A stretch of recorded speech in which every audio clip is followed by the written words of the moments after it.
Rem xiêm cái này chú ôi nghe ý luận rủi hố để ta mì rủi hố à rủi cho chơi cắn rủi là vì muốn là cô cái đồng toái hố thì số đó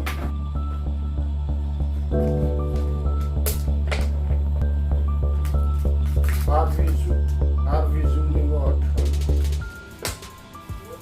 kalau ini lah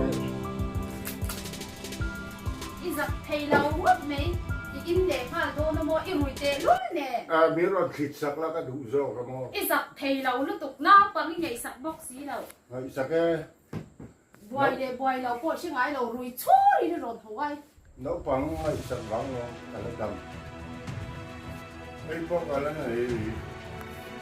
cái rủi chìm bóc rồi ha những tổ là vắng những tấm tổ chấm rồi thôi đấy đấy nó đấy tổ là vắng rồi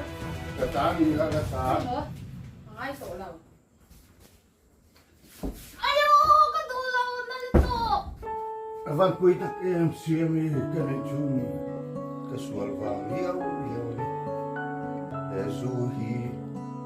tu nua chuan cái in tổ là vàng thì cái tí ame tên là hồ sinh nung han hi